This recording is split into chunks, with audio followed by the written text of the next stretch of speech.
The Secretary General, African Continental Free Trade Area Agreement Secretariat, Wamkele Mene, has been meeting with Nigerian government officials in a move saying it's putting some pressure on Nigeria to ratify the agreement.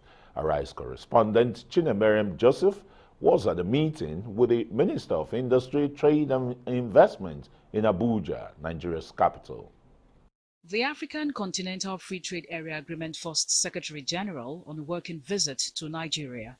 He was elected in March this year by the 33rd Ordinary Session of the Assembly of Heads of State and Government of the African Union to drive the integration process of the continent's market through this agreement. Hitting the ground running on his new job was the recent commissioning of the Regional Free Trade Secretariat located in Ghana.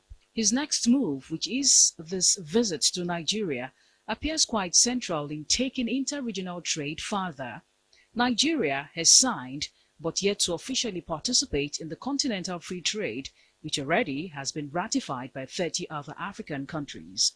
Though President Muhammadu Buhari signed the agreement in July 2019, the Minister of Trade, Industry and Investment blames the delay on the COVID-19 pandemic.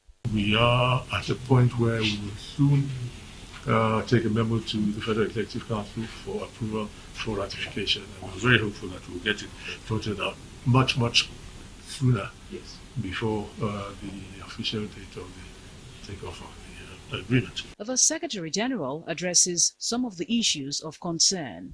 There are many countries on the continent that over time, in the last 4 months, have expressed to me concerns as to why they are not ratifying. There are many segments of our society across the African continent that are worried. They are worried about transshipment of goods. They are worried about dumping of goods. They are worried about goods coming in from third countries.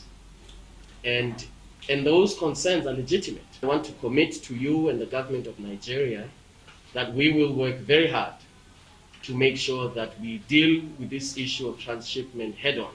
He says measures are already in place to address these issues, but country-specific policies, like Nigeria's continued land border closure and red flags around business relationships among countries, might affect the implementation of the agreement. I will have to work very closely with national governments to make sure that we support one another in order to amend countries' laws once a country has ratified the agreement. It is an ongoing challenge in every free trade agreement, in every international agreement.